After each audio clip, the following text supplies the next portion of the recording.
Hello students, good evening বলছি এখন আমি, যেহেতু সন্ধ্যা শুরু হয়েছে আমাদের।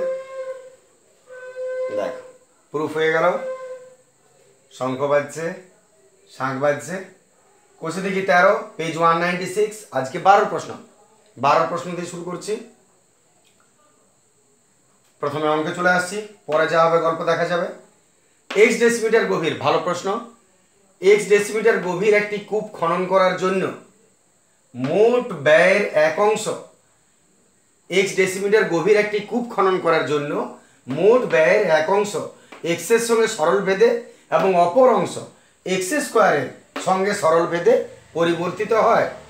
যদি 100 ডেসিমি এবং 200 ডেসিমি কূপ খনন করার জন্য যথাক্রমে 5,000 টাকা এবং 12,000 টাকা খরচ হয়, তবে 250 ডেসিমি কূপ খনন করার জন্য কত খরচ হবে? প্রথমে তুমি প্রথম জায়গাটা আগে দেখো। এক্স ডেসিমিটার গভীর একটা কূপ খনন করছো। এই মনে করো একটা কূপ, কূপ মানে কুয়ো বোঝাচ্ছে। তাহলে এই যে কূপটা খনন করছো, এটা টোটাল মনে করো এক্স ডেসিমিটার, এক্স ডেসিমিটার গভীর পুরো কূপটা। এবং এর জন্য মোট খরচের এক অংশ এক্সের সঙ্গে সরল ভেদে, মানে মোট যে খরচ হচ্ছে তার কিছুটা অংশ এক্সের সঙ্গে, তার মানে যে পুরো গভীরতাটা তার সঙ্গে সরল ভেদে এবং অপর অংশ এক্স স্কোয়ারের সঙ্গে সরল ভেদে পরিবর্তিত হয়। মানে হচ্ছে কি, একটা কূপ খনন করার জন্য আমরা সাধারণত দেখি, যেটা স্বাভাবিক বাস্তব, যে তুমি যত গভীর করবে কূপ খননের খরচ তত বেশি বাড়ে। যদি ওপরের 10 মিটার কূপ খনন করতে 100 টাকা খরচা হয়, তো তারপরে 10 মিটার কূপ খনন করতে 100 থেকে নিঃসন্দেহে বেশি খরচ হবে। এর পেছনে কারণ আছে, তোমরা বুঝতে পারছো, যে মাটিটা তুলতে তাতে লেবারও বেশি লাগে, সময়ও বেশি লাগে, যার জন্যে আলটিমেটলি সব দিক থেকে আর কি, যে গভীরতা যত বাড়ে তত কূপ খননের খরচ বাড়তে থাকে। এবারে প্রত্যেকটা মিটারে মিটারে তো কূপ খননের খরচ বাড়ানোর হিসাব সম্ভব নয়, তাই দুটো ভাগে ভাগ করেছে। কীরকমভাবে, যে প্রথম কিছুটা অংশ একরকম খরচ হচ্ছে, আরেক কিছুটা আরেক রকম খরচ হচ্ছে। এটা 100 টাকা খরচ হচ্ছে পার মিটারে, আর অর্ধেকের পর মনে করলাম 150 টাকা খরচ হচ্ছে পার মিটারে, এরকম আর কি। তো যাই হোক, ব্যাপারটা আমরা মূল জায়গাটা আসি। এক্স ডেসিমিটার গভীর কূপ খনন করার জন্য টোটাল গভীরতা এক্স ডেসিমিটার, মন দিয়ে বুঝো, গোটাটা ঠিক বুঝবে। মোট খরচের এক অংশ এক্সের সঙ্গে সরল ভেদে পরিবর্তিত হচ্ছে। মোট ব্যয়, মোট খরচ, মোট খরচের এক অংশ, যতটাই খরচ হোক না কেন তার এক অংশ, কিছুটা অংশ এক্সের সঙ্গে সরল ভেদে পরিবর্তিত হচ্ছে। আর অপর অংশ, তাহলে এক কাজ করো, খরচ যেটা, খরচটা তোমাকে বলে দেয় না কোথা, দেখো, কিন্তু যা খরচ হয়েছে তার কিছুটা এক্সের সঙ্গে সরল ভেদে আর কিছুটা এক্স স্কোয়ারের সঙ্গে সরল ভেদে। তাহলে আমরা এক কাজ করছি, আগে কি দিয়েছে আমি এটা পরে বোঝাচ্ছি, আমি আগে প্রথমটা লিখে নিই। কূপের গভীরতা এক্স ডেসিমিটার, খুব সহজ অঙ্ক, দেখো একদম বুঝতে পারবে, একটু মন দিয়ে দেখো, তুমি যা বলছি একটু শুনে যাও। কূপের গভীরতা এক্স ডেসিমিটার, কূপের গভীরতা এক্স ডেসিমিটার, আর মোট খরচ দেখো কোথাও কিছু বলে নেই, মোট খরচটা বলে নেই। এটা তো মান বটে, প্রথম লাইনটা তুমি সব পাবে, মোট খরচটা কোথাও বলা হয় না, শুধু বলেছে মোট খরচের এক অংশ এক্সের সঙ্গে সরল ভেদে এবং অপর অংশ এক্স স্কোয়ারের সঙ্গে সরল ভেদে পরিবর্তিত হয়। তাহলে মোট খরচটা কোথাও নাই, মোট খরচটা তুমি ধরে নাও ওয়াই। তাহলে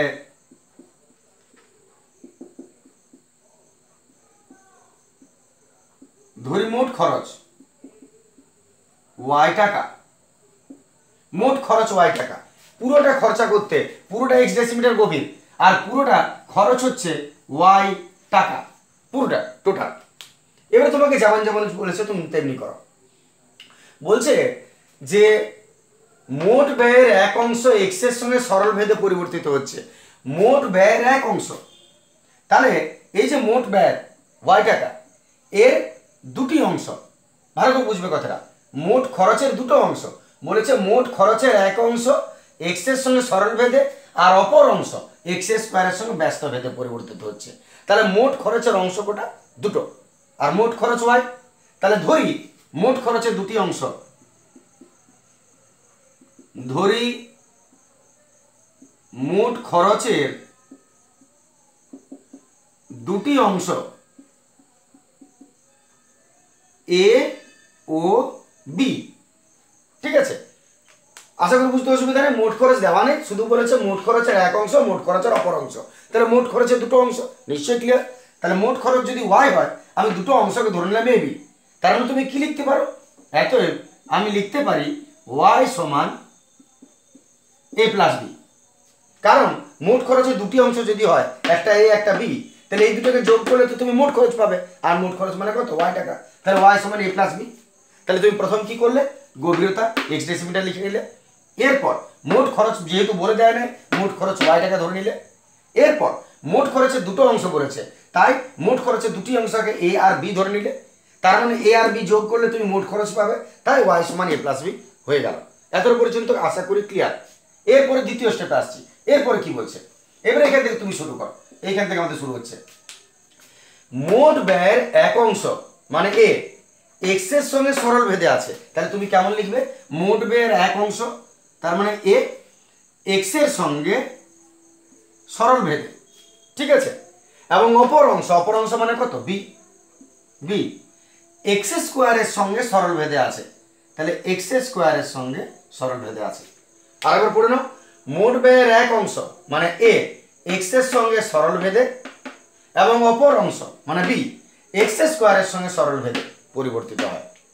নিশ্চয়ই ঠিক আছে? ধরে আর তোমাকে এটা দেখার দরকার নেই, এই কাজ বলতে পারো শেষ হয়ে গেল, তোমার বোঝার কাজ শেষ। এইবার তুমি ভ্যারাইজিস তুলো। তাহলে এত এ সমান কে ওয়ান ইন্টু এক্স আর বি সমান কে টু ইন্টু এক্স স্কোয়ার, ঠিক আছে? কে ওয়ান কে টু তো ভ্যারাইজিস তুললাম, কে ওয়ান কে টু হবে। কে ওয়ান কে টু অশূন্য ভেদ ধ্রুবক, যেহেতু কে ওয়ান কে টু অশূন্য ভেদ ধ্রুবক। এরপর তুমি কি করবে? এত পর্যন্ত নিশ্চয়ই ক্লিয়ার। পরপর দেখে না যে হ্যাঁ ঠিক আমি বুঝতে পারছি এইভাবে। তাহলে মোট খরচের দুটো অংশ ছিল, এ আর বি রেডি করে নিয়েছে, ভ্যারাইজিস তুলে দিলাম। এইবারে তুমি এই ইকুয়েশনটা যেটা আছে ওটা লিখো। অতএব y is equal to a plus B.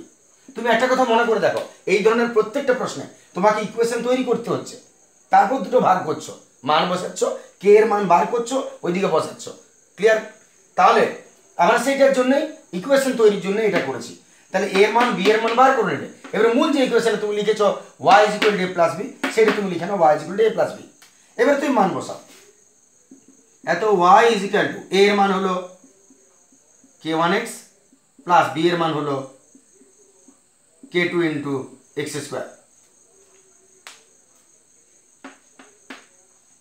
ঠিক আছে? এত পর্যন্ত হয়ে গেছে। এইটা আমাদের আসলে মূল ইকুয়েশন বেরিয়ে গেছে। y is equal two k1 into x plus k2 into x square. তাহলে আমাদের এইখান থেকে এত পর্যন্ত কাজ শেষ হয়ে গেল। আর এটা তোমার কোনো মাথা ব্যথার কারণ নেই। এবার তুমি প্রশ্নটাকে দুভাগে ভাগ করে নিতে পারো। দেখে নাও এতটা প্রথমে।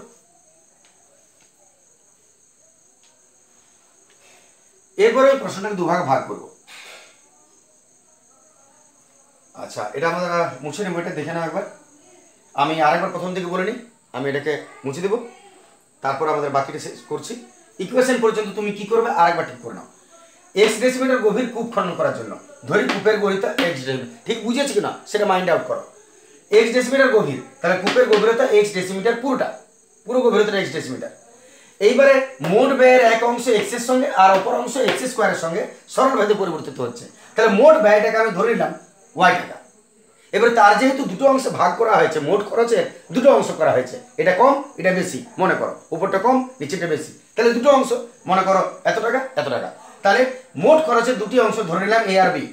তাহলে নিশ্চয়ই ওয়াই এর মান এ প্লাস বি হবে, ওয়াই সমান এ প্লাস বি, কারণ দুটো খরচ যোগ করলে তো মোট খরচ পাবে। এরপর তোমাকে প্রশ্ন শুরু করা যাক। মোট খরচের এক অংশ এক্স এর সঙ্গে সরল ভেদে, মোট খরচের এক অংশ এক্স এর সঙ্গে সরল ভেদে এবং অপর অংশ এক্স স্কোয়ারের সঙ্গে সরল ভেদে পরিবর্তিত হয়। তাহলে এরপরে তুমি কি করলে? ভ্যারাইজেস তুলে দিলে সমান k1, ভ্যারাইজেস তুলে দিলে সমান k2। এরপর a সমান k1x, b সমান k2x স্কোয়ার হলো। এইবার তুমি এই ইকুয়েশনটা লিখো, মূল equation y is equal two a plus b। তাতে তুমি a b এর মান বসিয়ে দাও। y সমান a এর মান k1x প্লাস b এর মান k2x স্কোয়ার। এইটা তোমার ইকুয়েশন কমপ্লিট। এতটা পর্যন্ত আগে তুমি ঠিক করে নাও নিজেকে যে হ্যাঁ তুমি এতটা পর্যন্ত বুঝতে পেরেছো। যদি বুঝতে পেরেছো এইবারে তুমি পরের স্টেপে যাও। আমি এটা মুছে নিচ্ছি, আশা করি অসুবিধা হবে না।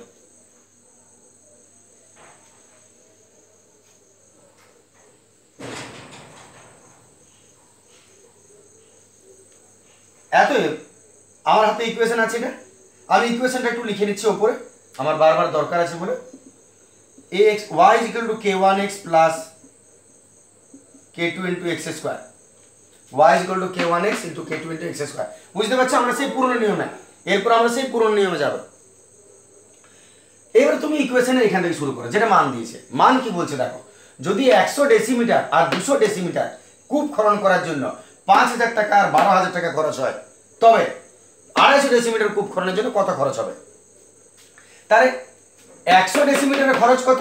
5000 টাকা। তাহলে গভীরতা কত? 100 ডেসিমিটার, আর খরচ কত? 5000। এটা হলো প্রথম ক্ষেত্র, ভেবে দেখো প্রথম ক্ষেত্র। দ্বিতীয় ক্ষেত্রে 100 ডেসিমিটার গভীর, 200 ডেসিমিটার গভীর, আর খরচ ভুল শুনলে 1200 ডেসিমিটার, 1200 টাকা খরচ, ভুল শুনলে এটা 1200 টাকা খরচ। দুটো ক্ষেত্র। আর এইটা হবে আমাদের অঙ্কের 3 নম্বর ক্ষেত্র। এই অঙ্কটাতে 3টা ক্ষেত্র আছে, প্রথম ক্ষেত্র, দ্বিতীয় ক্ষেত্র, তৃতীয় ক্ষেত্র। তাহলে প্রথম ক্ষেত্রে আসা যায়। আমি প্রশ্নটাকে দুটো ভাগে ভাগ করলাম, প্রথম ক্ষেত্র আর একদিকে দ্বিতীয় ক্ষেত্র। প্রথম ক্ষেত্রে গভীরতাটাকে আমরা কি ধরেছি? x ধরেছি। গভীরতা কত? 100 ডেসিমিটার। গভীরতা 100 ডেসিমিটার। আর খরচ কত? যথাক্রম বলেছে পরপর 5000 টাকা। তাহলে y is equal to 5000 টাকা। দ্বিতীয় ক্ষেত্রে x কত হবে? 200 ডেসিমি।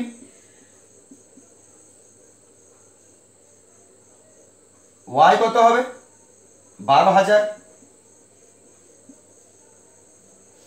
টাকা। আর এটার জন্য পরে দেখা যাবে, এটা শেষে, ওটা এখন ছেড়ে দাও। এবারে তুমি পুরো নিয়ম কি ছিল? ইকুয়েশনটাকে এদিকে ওদিকে বসাবে, তাহলে এটাকে দুদিকে বসাও। y is equal to k1x plus k2 into x square, আর এদিকেও নিশ্চয় বসবে y is equal to k1x plus k2 into x square। এবার মান বসাও, y 5000 এদিকে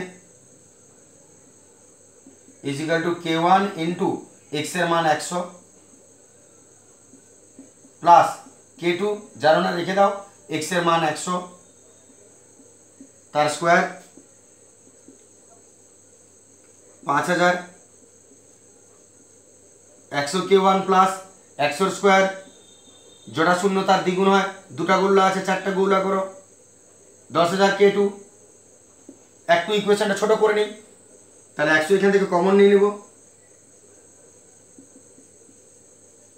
100 কমন নিয়ে নাও। k1 প্লাস এখান থেকে 100 যদি বেরিয়ে যায়, চারটা গুল্লা, দুটা গুল্লা বেরিয়ে গেল, দুটো গুল্লা পড়ে রইল k2। আর এটা একটু কেটে ছোট করে নাও, আর একেবারে ঘুরিয়ে সোজা করে দাও। k1 এত k1 plus 100 k2 is equal two 50। ঠিক আছে, আমি 100 তো কমন নিলাম, বুঝতেই পারছো, আর 100 কেটে গেল, 50 রইল, আর একবার ঘুরিয়ে লিখে দিলাম এটা সমান 50। এইটা তুমি 1 নম্বর ইকুয়েশন দিয়ে দাও, এটাকে 1 নম্বর লিখে দাও, দেখে নাও।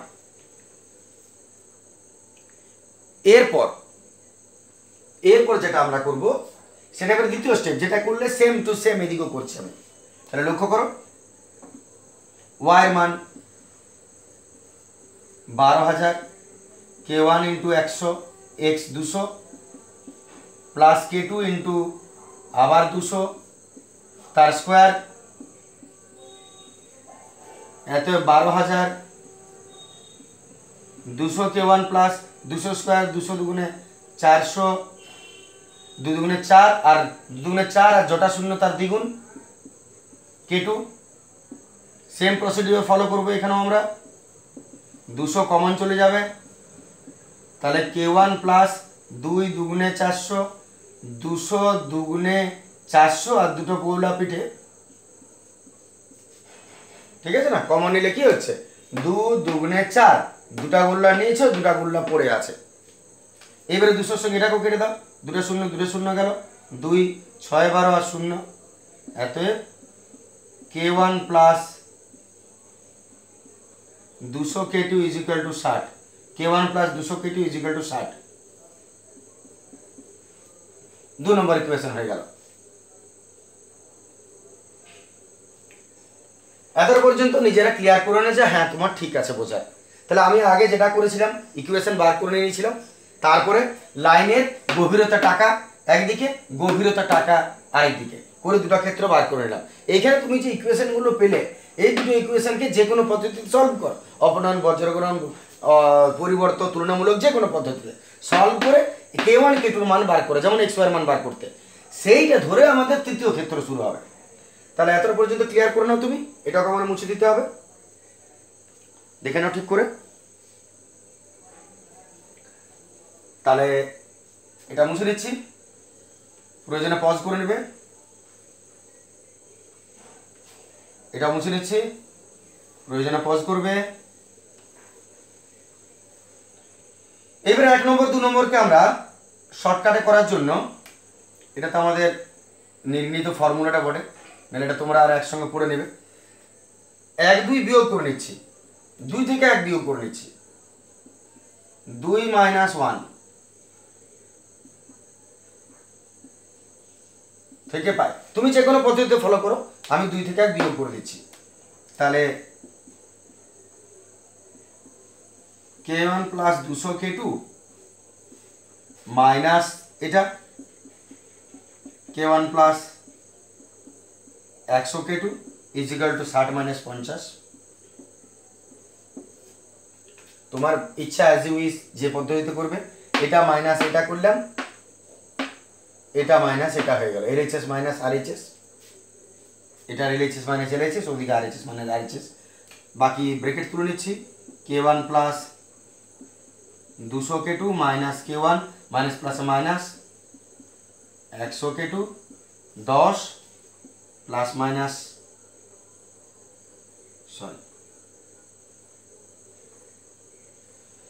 k1 k2 এটা গেল, 200 k2 থেকে 100 k2 গেল,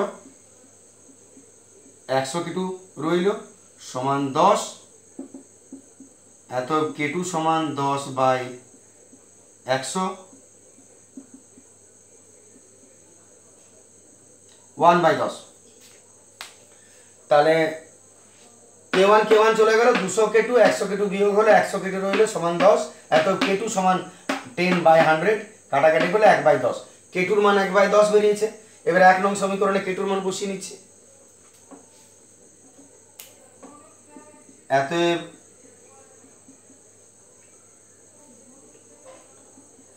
1 নং সমীকরণে k2 এর মান বসিয়ে পাই, 1 নং সমীকরণে k2 এর মান বসিয়ে পাই। 1 নং সমীকরণটা লিখছি, k1 plus 100 k2 is equal to 50, k1 plus 100 k2 is equal to 50, মান বসাচ্ছি,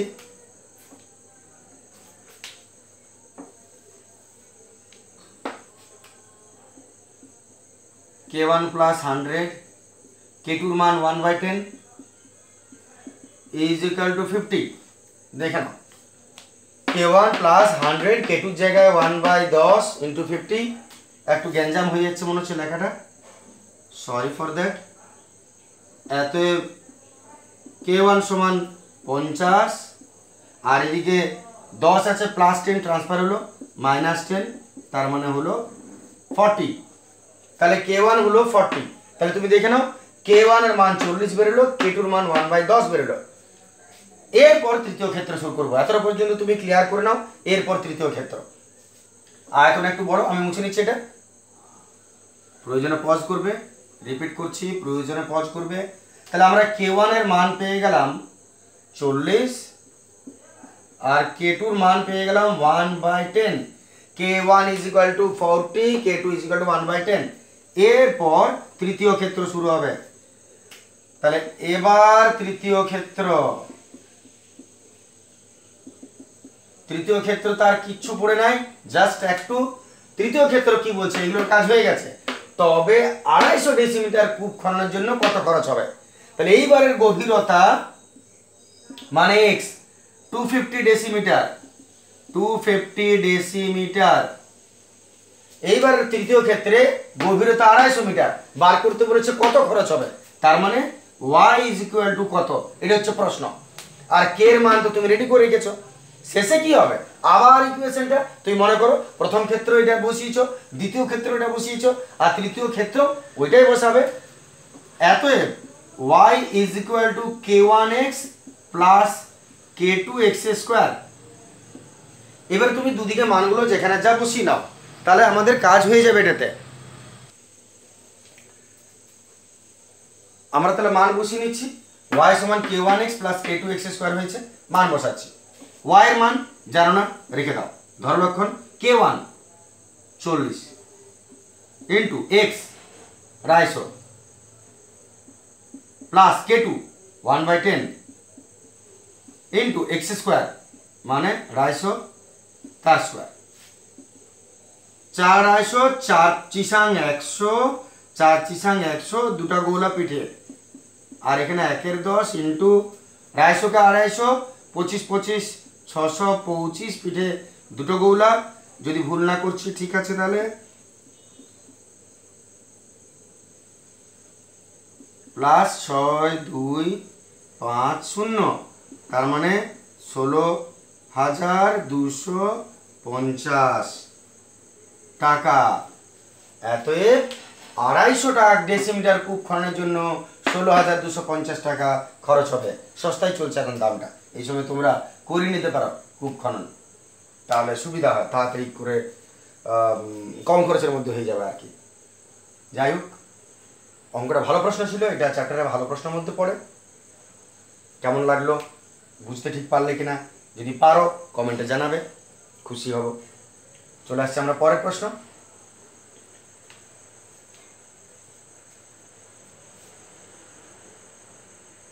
আমরা 13 প্রশ্ন।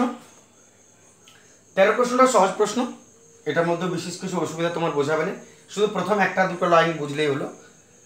চোঙের আয়তন ভূমির ব্যাসার্ধের দৈর্ঘ্যের বর্গের এবং উচ্চতার সঙ্গে যৌগিক ভেদে আছে।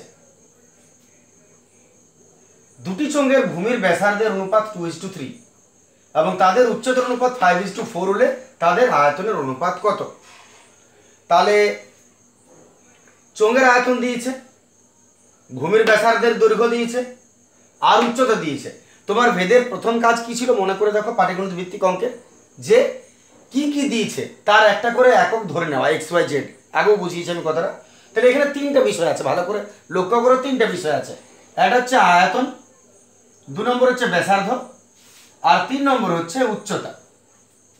তাহলে তুমি প্রথমেই এক কাজ করো, 3টার কিছু একটা ফিক্সেসাস কোনো ডিজিট ধরে নাও। যেমন ধরি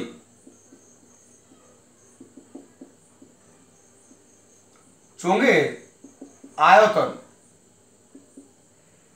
আয়তন ফর XYZ সবই ধরতে পারে, আমি আগেও বলেছি, কিন্তু নির্দিষ্ট নাম ধরাটা ভালো। যেমন ভলিউম, আয়তনের আয়তনকে ভলিউম বলে, তাহলে ভলিউমের ভি।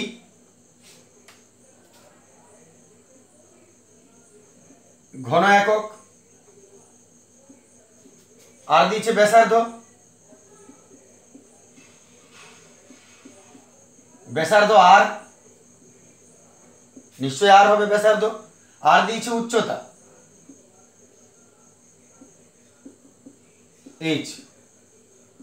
তাহলে তোমার প্রথম কাজ, যা যা ইউনিট চেয়েছে সেগুলোকে তুমি একটা কিছু ধরে নাও। আয়তনকে ভি ধরলাম, ব্যাসার্ধকে আর ধরলাম, উচ্চতাকে H ধরলাম। এরপর প্রথম লাইনে যে ইকুয়েশন তৈরি করতে বলেছে সেই ইকুয়েশন তৈরি করতে, আর কিচ্ছু না। কি বলছে, চোঙের আয়তন ব্যাসার্ধের দৈর্ঘ্যের বর্গের এবং উচ্চতার সঙ্গে যৌগিক ভেদে আছে। যৌগিক মানে ইনটুর সম্পর্ক, খেয়াল করো কথাটা। তাহলে চোঙের আয়তন তার মানে ভি, ওর ব্যাসার্ধের বর্গ, ব্যাসার্ধের দৈর্ঘ্যের বর্গ, ব্যাসার্ধের বর্গ মানে আর এর স্কোয়ার, বর্গ কাকে বলে? হোল স্কোয়ারকে। আর বর্গমূল মানে রুট, তাহলে বর্গ মানে স্কোয়ার। তাহলে চোঙের আয়তন, এই হলো আয়তন, ব্যাসার্ধের বর্গ, ব্যাসার্ধের বর্গ এবং উচ্চতার সঙ্গে যৌগিক ভেদে আছে। যৌগিক ভেদ মানে গুণের সম্পর্ক, আর এটা ভ্যারাইজেস। খেয়াল করে দেখো, আমি নিয়মটা মনে করাই। যদি বলে চোঙের আয়তন ব্যাসার্ধের সঙ্গে একটা ভেদের সম্পর্কে আছে, আবার চোঙের আয়তন উচ্চতার সঙ্গে ভেদের সম্পর্কে আছে, তাহলে যৌগিক ভেদটা কি হবে? দুটো ভি, একটা ভি, আর ভ্যারাইজেস আর স্কোয়ার ইন্টু এইচ। এটাই নিয়ম ছিল, দুটা ভি একটা ভি হয়ে গেল, ভ্যারাইজেস এইটা ইন্টু এইটা। তাহলে এটাই হলো সেটা। যখনই তোমাকে বলবে যৌগিক ভেদে আছে, তখনই জানবে গুণ করে তোমাকে লিখে দিতে বলছে। তাহলে আরেকবার দেখে নাও, চোঙের আয়তন, এই হলো আয়তন, ভূমির ব্যাসার্ধের বর্গ এবং উচ্চতার সঙ্গে যৌগিক ভেদে, এই হয়ে গেল যৌগিক ইন্টু যৌগিক ভেদে আছে। ভ্যারাইজেস তুলে দাও, এত ভি সমান কে ইন্টু আর স্কোয়ার এইচ, ভি সমান কে ইন্টু আর স্কোয়ার এইচ। ইকুয়েশন পেয়ে গেছো, মানে বুঝতে পারছো তোমার 50% কাজ হয়ে গেল। এবার আসা যাক বাকি প্রশ্নটা। এতটা পর্যন্ত তুমি ক্লিয়ার করে নিয়েছো, আগে এতটা পর্যন্ত ঠিক করে নাও যে হ্যাঁ এতটা পর্যন্ত আমার ক্লিয়ার আছে, তবে তুমি পরেরটা এগোবে। তাহলে এইখান থেকে এতটা পর্যন্ত তুমি আগে দেখে নাও যে তোমার ক্লিয়ার হলো কিনা। এবার আমরা আসছি দ্বিতীয়টা। তাহলে এতটা পর্যন্ত ক্লিয়ার আছে সবার, ঠিক আছে? এবার আসছি দ্বিতীয় স্টেপটায়। তার আগে ছোট্ট একটা জোকস বলে নি। একটা জাহাজে, অনেক পুরনো জানো হয়তো তোমরা, একটা জাহাজে করে অনেক লোক যাচ্ছে, সমুদ্রে জাহাজ যাচ্ছে, সমুদ্রের জাহাজের উপরে প্রচুর লোক আছে। তাহলে ওই ডেকের উপরে প্রচুর লোক দাঁড়িয়ে তোমার সমুদ্রের সৌন্দর্য দেখছে আর কি। এই অবস্থায় দেখা গেল কি একটা বাচ্চা ছেলে সেই ডেক থেকে নিচে পড়ে গেল। যেই পড়ে গেল সবাই বলছে বাঁচাও বাঁচাও, বাচ্চাটাকে বাঁচাও, নিয়ে এসো বাচ্চাটাকে তুলে। কেউ তো ঝাঁপ দেওয়ার সাহস করছে না, সবাই বলছে বাঁচাও, কিন্তু বাঁচাবার লোক কেউ নেই। তার মধ্যে দেখা যাচ্ছে কি এক বৃদ্ধ, সে ঝাঁপ দিচ্ছে জলে, এবং জলে ঝাঁপ দেওয়ার পর বাকিদের মনে সাহস হলো যে একটা বৃদ্ধ মানুষ যখন ঝাঁপ দিয়েছে, এই করে আরও অনেক লোক ঝাঁপ দিল এবং বুড়ো মানুষটিকেও তুললো এবং বাচ্চাটাকেও তুললো। এরপর তোলার পরে এখন বলছে যে না, এত বয়স্ক এত ছেলে ছকরা থাকতে শেষে কিনা বুড়ো মানুষটা ঝাঁপ দিল, তাকে তো কিছু পুরস্কার দেওয়া উচিত, সম্মানিত করা উচিত। এই করে তার জন্য ডেকে একটা সুন্দর করে রেডি করা হয়েছে সব কিছু অনুষ্ঠান, কিনা তাকে সম্মান জানানো হবে। এবার সম্মান জানানোর জন্য ডাকা হয়েছে যে আপনি কি করে পারলেন, সবাই এত ছেলে ছকরা থাকতে তারা যদি কেউ না ঝাঁপ দিল, আপনি একজন বয়স্ক হয়ে কি করে ঝাঁপ দিলেন, আপনার তো বিরাট সাহস আছে। বলছে দাঁড়া দাঁড়া, না তার জন্য আপনাকে কিছু পুরস্কার দেওয়া উচিত, পুরস্কার কিছু আপনাকে দেওয়া আমাদের কর্তব্য। তখন বুড়ো বলছেন দাঁড়া দাঁড়া, পুরস্কার তো পরে দিবি, আগে বল কোন শালা পিছন থেকে লাত মেরেছিলি। মানে কেউ সবাই ও দেখছিল তার সঙ্গে, কেউ পিছন থেকে এক লাখ, কেউ লাথি মেরে দিল, পড়ে গেছিলেন তিনি। এই হলো ব্যাপারটা আর কি। তো শুরু করে দিয়ে যাক, আমরা অঙ্কে চলে আসছি। আজকে অতটা হয়ে গেল, এরপরে কি করা যায়? তাহলে এতটা কাজ তো আমরা করে নিয়েছি, এতটা কাজ হয়ে গেছে। এবারে পরের স্টেপটা শুরু করা যাক। দুটি চোঙের ভূমি ব্যাসার্ধের অনুপাত দিয়েছে এটা। এবারে দুটো চোঙ আছে মনে করো, লম্ববৃত্তাকার চোঙ, এই মনে করো একটা চোঙ, আর মনে করো এই একটা চোঙ। তো দুটি চোঙের ভূমির ব্যাসার্ধের অনুপাত 2:3। এটার ব্যাসার্ধ যদি 2, তাহলে এটার ব্যাসার্ধ 3, আর তাদের উচ্চতার অনুপাত 5:4। তার মানে এর উচ্চতা যদি 5 হয়, এর উচ্চতা হবে 4। তাহলে প্রশ্নটা হচ্ছে তাদের আয়তন অনুপাত কত। তাহলে ভালো করে ভাববে কথাটা। এরপরে তুমি ইকুয়েশন তো বার করে নিয়েছো, এরপরে দুটি চোঙের ব্যাসার্ধের ভূমির অনুপাত দিয়েছে, ব্যাসার্ধের অনুপাত 2:3, এটা 2 তো এটা 3, আর উচ্চতা এটা 5 তো এটা 4। তাহলে অনুপাত কত? তো যখন দুটা চোঙ, তাহলে দুটোরে তুমি আলাদা আলাদা নামকরণ দাও। আমি এর ব্যাসার্ধটাকে R1, এর ব্যাসার্ধটাকে R2 ধরতে পারি, আর এর উচ্চতাটাকে আমি H1, এর উচ্চতাটাকে আমি H2 ধরতে পারি। তাহলে শুরু করছি ওইখান থেকে। ধরি দুটি চোঙের ব্যাসার্ধের অনুপাত, যেটা বললাম সেটা করছি আমি। ধরি দুটি চোঙের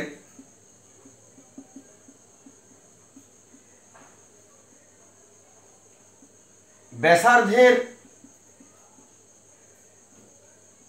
অনুপাত, ধরি দুটি চোঙের ব্যাসার্ধের অনুপাত, একটাকে তুমি R1 ধরছো, একটাকে তুমি R2 ধরছো, অনুপাতটা কত? 2:3, 2:3। এরপর তাহলে দুটি চোঙের ব্যাসার্ধের অনুপাত যদি R1:R2 হয় 2:3, আশা করি বুঝতে পারছো তো? আমি একটু বলে নিতাম, দুটি চোঙের ব্যাসার্ধের অনুপাত 2:3, তাহলে দুটি চোঙের ব্যাসার্ধের অনুপাত 2:3, ওদের দুটো আলাদা আলাদা নাম দিলাম, একটা R1 একটা R2। এবার দুটোকে আলাদা করে দাও, এতই R1 সমান 2, আর যখন কোনো অনুপাতকে আলাদা করতে হয় তখন একটা ধ্রুবক রাশি গুণ করতে হয়, জানো তোমরা, আমি x গুণ করে নিচ্ছি, তাহলে 2x একক আর R2 3x একক। ঠিক আছে, আমি আলাদা করে দিলাম, একটা R1 হচ্ছে 2x একক, R2 হচ্ছে 3x একক, আলাদা আলাদা করে নিলাম। একই রকম ভাবে উচ্চতাটাও করে নাও। তাহলে ধরি দুটি চোঙের উচ্চতার অনুপাত, H1H2 নাম দিচ্ছি আমরা, H1:H2 সমান হলো 5:4। উচ্চতার অনুপাত H1:H2 সমান 5:4, দুটো আলাদা করে নাও, এতএব H1 সমান 5। এবারে যদি তুমি এই অনুপাতটাকে আলাদা করো, x গুণ করো, তাহলে অন্য কিছু একটা ধ্রুবক এর সঙ্গে গুণ করো, y গুণ করো, y, তাহলে H1 হবে 5y একক আর H2 হবে 4y একক। ঠিক আছে তোরা, উচ্চতার অনুপাত 5:4, এতএব H1 হলো 5y, H2 হলো 4y, y গুণ করে দিলাম দুটোর সঙ্গে, তাহলে অনুপাতটা আলাদা হয়ে গেল। এইবার তোমার যখন R1 R2 H1 H2 আলাদা আলাদা হয়ে গেছে, এইবার তুমি আয়তনে চলে এসো। তাহলে প্রথমের আয়তন বার করছি, প্রথম চোঙের আয়তন বার করছি। প্রথম চোঙের ব্যাসার্ধ দেখো এটা, আর প্রথম চোঙের উচ্চতা এটা। প্রথম চোঙের আয়তনের ফর্মুলা এটা, ফর্মুলা এটাই তোমাকে লিখতে হবে, এটা তো পরিমিতি নয় যে অন্যদিকে যাবে। তাহলে আয়তন এটা রেডি করা আছে, এতএব প্রথম চোঙের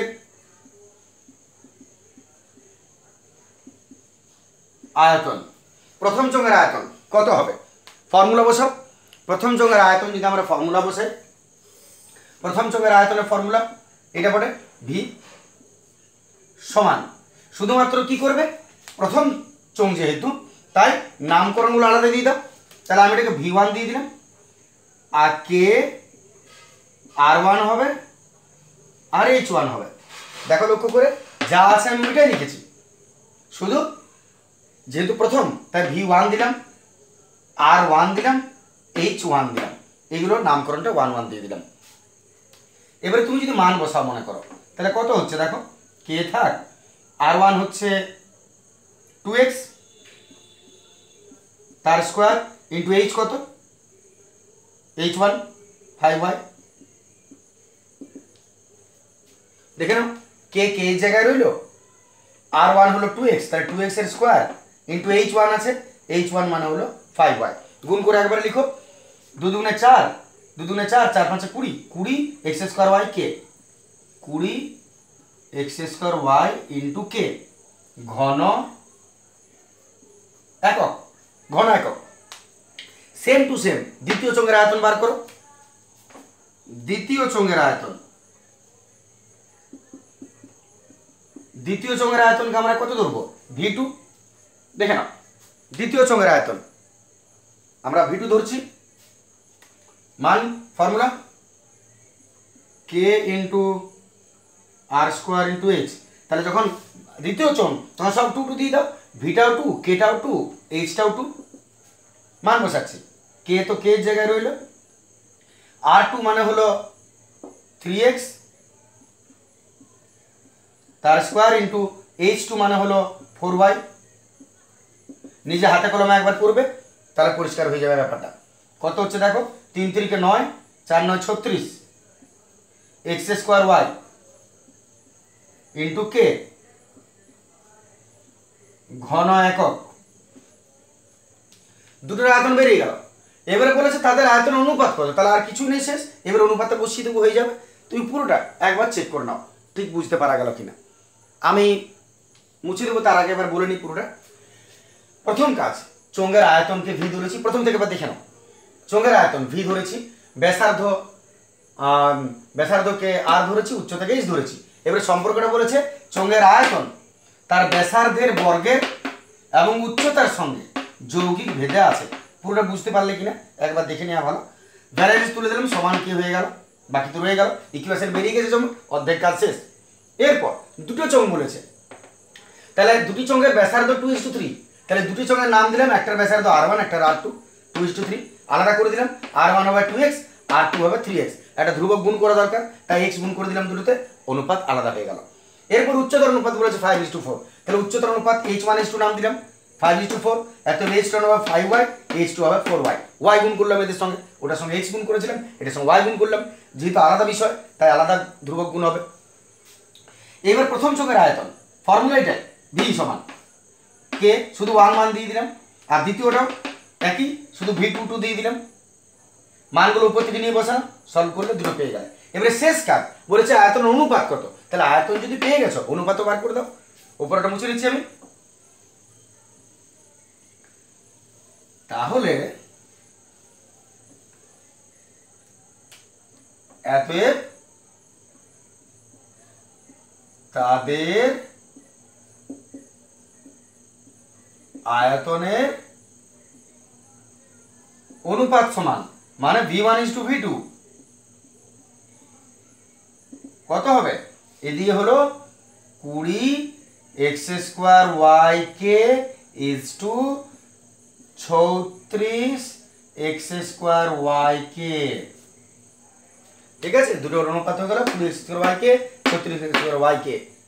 ভুল হচ্ছে তো এখনো বলো, x² yk x² y কেটে গেল, 4 দ্বারা 4 5 20, 4 9 36, এত 5:9 হয়ে গেল তাদের আয়তন অনুপাত 5:9। বাস শেষ হয়ে গেল এটা।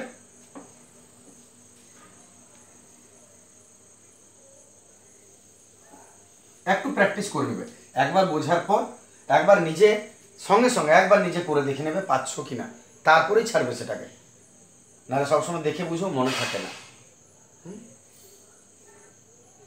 ঠিক আছে, গুড ডে, আজকের মতো এতটাই রাখছি, পরের দিন আসছি। এরপরে অনেকে মনে হতে পারে ভিডিওগুলো ছোট ছোট কেন ছাড়ি, আসলে একসঙ্গে অনেকগুলো ভিডিও থাকলে একটা অসুবিধা হয়, খুঁজতে অসুবিধা হয়, কারো যদি 6 অঙ্কটা দরকার আছে 6 অঙ্কটা খুঁজতে সময় লেগে যায়, এটা একটা কারণ হয়।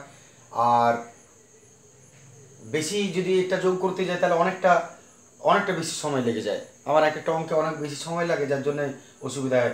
প্রথম অঙ্কটা যেমন 20-22 মিনিট দেখবে লেগে গিয়েছে, তাহলে এই করে আর কি খুব বেশি একদিনে করা মুশকিল হয়। হ্যাঁ ঠিক আছে, যাই হোক, গুড ডে।